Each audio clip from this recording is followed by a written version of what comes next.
नमस्कार, आप देख रहे हैं यूपी टीवी 7। प्रदेश के कृषि उत्पाद से जुड़े व्यापारी कृषि कानूनों का पूर्णतः समर्थन करते हैं।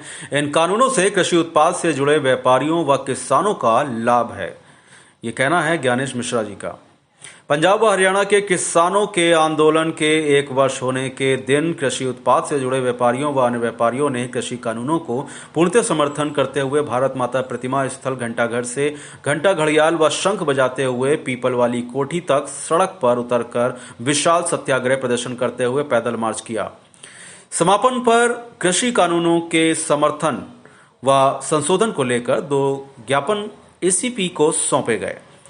आज भारतीय उद्योग व्यापार मंडल के प्रदेश वरिष्ठ महामंत्री व उत्तर प्रदेश खाद्य पदार्थ उद्योग व्यापार मंडल के प्रदेश अध्यक्ष ज्ञानेश मिश्रा के नेतृत्व में भारतीय उद्योग व्यापार मंडल के महानगर अध्यक्ष सरदार गुरजिंदर सिंह, युवा अध्यक्ष अतुल त्रिपाठी, युवा वरिष्ठ महामंत्री आशीष मिश्र, युवा महामंत्री सचिन त्रिवेदी व विनायक पोद्दार, वरिष्ठ उपाध्यक्ष सुनील मिश्र, उपाध्यक्ष राजेंद्र शुक्ल, पवन गुप्ता, अजय गुप्ता, राजू, अनुराग साहू, दिनेश गुप्ता, संतोष गुप्ता, विजय यादव, अनुपम यादव, शिव कुमार गुप्ता, हर्ष मोहन दुआ, श्याम गुप्ता, महेश चौहान, शंकर लाल राठौर, अशोक अग्रहरी, अनिल गुप्ता, केशव गुप्ता, मोहम्मद ताहिर, सुशील गुप्ता, संजय गुप्ता, राजा गुप्ता, दीपू अग्रहरी, नरेश अग्रहरी, प्रखर श्रीवास्तव, नितिन शुक्ल, प्रकाश गुप्ता, सत्य प्रकाश गुप्ता आदि पदाधिकारियों व कृषि उत्पाद से जुड़े व्यापारियों ने पंजाब व हरियाणा के किसानों के आंदोलन के 1 वर्ष पूरे होने के दिन कृषि कानूनों को पूर्णतः समर्थन करते हुए भारत माता प्रतिमा स्थल घंटाघर से घंटा घड़ियाल व शंख बजाते हुए पीपल वाली कोठी नयागंज सड़क तक यानी कि सड़क पर उतरकर विशाल सत्याग्रह प्रदर्शन करते हुए पैदल मार्च किया। समापन पर कृषि कानूनों के समर्थन व संशोधन को लेकर 2 ज्ञापन एसीपी को सौंपे गए। भारत माता प्रतिमा स्थल घंटाघर पर एकत्रित व्यापारी हाथों में हम सभी कृषि कानूनों का पूर्णतः समर्थन करते हैं। एक संशोधन मंडियों के अंदर मंडी शुल्क 0.25% मंडी शुल्क लागू हो, नारे की ऐसी तख्तियां लिखे हुए उनके हाथों में देखी गई। और कृषि कानून लागू हो, एक समाधान, मंडियों में मंडी शुल्क कम हो आदि के नारे लगा रहे थे। और भारत माता प्रतिमा स्थल घंटाघर से एक पैदल मार्च निकाला गया जो कि पीपल वाली कोठी नयागंज तक ये पैदल मार्च पहुंचा। यहाँ पर पुलिस ने मार्च को रोक दिया और आगे ना जाने के लिए मनाया और वहीं पर कृषि कानूनों के पूर्णतः समर्थन व संशोधन के 2 ज्ञापन दिए गए।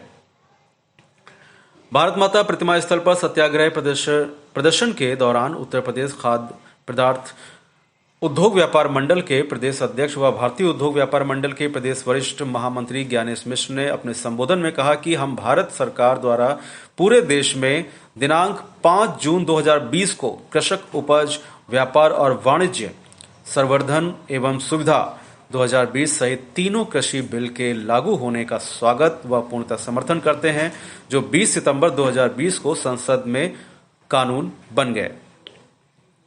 इन कृषि कानूनों ने 5 जून 2020 के अध्यादेश के माध्यम से आने से व उत्तर प्रदेश में लागू होने के उपरांत उत्तर प्रदेश में गल्ला मंडियों व सब्जी मंडियों के बाहर कृषि उत्पाद की खरीद बिक्री पर मंडी शुल्क समाप्त हो गया है और साथ में मंडी समितियों के कई कागजातों की लंबी प्रक्रिया भी समाप्त हो गई है।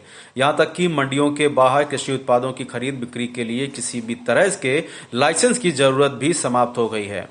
यहां तक कि मंडी समिति के सचल दलों का उत्पीड़न भी समाप्त हो गया है, जिसका मंडी के बाहर व्यापार करने वाले गल्ला आदि खाद्य पदार्थ के व्यापारियों सहित किसानों को भी लाभ मिल रहा है।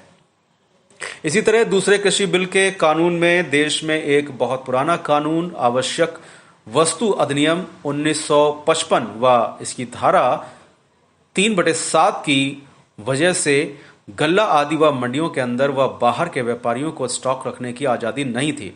इसके समाप्त करने की मांग भी पूरे देश के व्यापारियों व हमारा संगठन भी कई वर्षों से कर रहा था, क्योंकि सन 1955 से अब तक खाद्यान्न की पैदावार में भारी बढ़ोतरी के साथ दुनिया में अंतर्राष्ट्रीय व्यापार के बहुत आसान होने की वजह से इस आवश्यक वस्तु अधिनियम की जरूरत नहीं रह गई थी।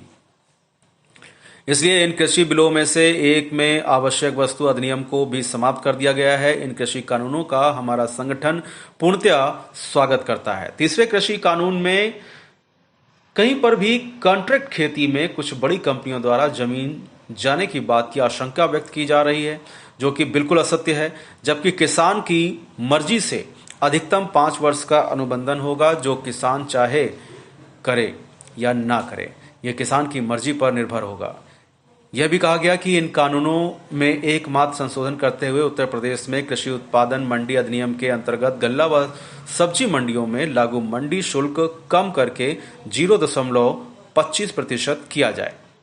आगे यह भी कहा गया कि इन कृषि कानूनों के वापस होने पर मंडियों के बाहर मंडी अधिनियम लागू होने से मंडियों के बाहर गल्ला, दलहन, तिलहन, गुड़, किराना, रुई, लकड़ी, फल व सब्जी आदि में पुनः मंडी शुल्क लागू हो जाएगा, जिससे इन बाजारों का व्यापार प्रभावित होगा। इसलिए एक संशोधन के साथ इन तीनों कृषि कानूनों के समर्थन में हम कृषि उत्पादों से जुड़े व्यापारी लखनऊ, दिल्ली तक जाकर सत्याग्रह प्रदर्शन करेंगे। फिलहाल आप सुरक्षित रहिए और जुड़े रहिए यूपी टीवी 7 से। 5 जून 2020 को देश में कृषि कानून आए। पहला कानून स्पष्ट कहता है कि मंडियों के बाहर मंडी अधिनियम यानी कि मंडी शुल्क समाप्त। उसी के तहत देश में मंडियों के बाहर मंडी शुल्क समाप्त हो गया। अब कृषि कानून की वापसी की बात हो रही है। हम बिल्कुल इसका विरोध करते हैं। कृषि कानून लागू होना चाहिए देश में। इससे व्यापारियों को और किसानों को दोनों को लाभ होगा। किसानों को आज़ादी मिल गई बाहर माल बेचने की, इसलिए ये कृषि कानून पूरी तरह से सही है। दूसरा कानून भी आवश्यक वस्तु अधिनियम केवल व्यापारियों के लिए था, व्यापारियों के खिलाफ था। सरकार ने उस अच्छी मंशा के तहत उसको भी समाप्त कर दिया, उसका भी हम स्वागत करते हैं। तीसरा कानून कॉन्ट्रैक्ट खेती का, उसमें कहीं ना कहीं किसानों को कुछ दिग्भ्रमित किया गया। कहीं पर भी ज़मीन जाने वाली नहीं है। किसानों की इच्छा हो कॉन्ट्रैक्ट करें या ना करें, उसको भी हम स्वागत करते हैं। पहले से ही कॉन्ट्रैक्ट खेती का कानून पंजाब और महाराष्ट्र कई जगह लागू है, किसी की ज़मीन नहीं गई। तीनों कानूनों का हम स्वागत करते हैं क्योंकि वो व्यापारियों और किसानों के हित में है।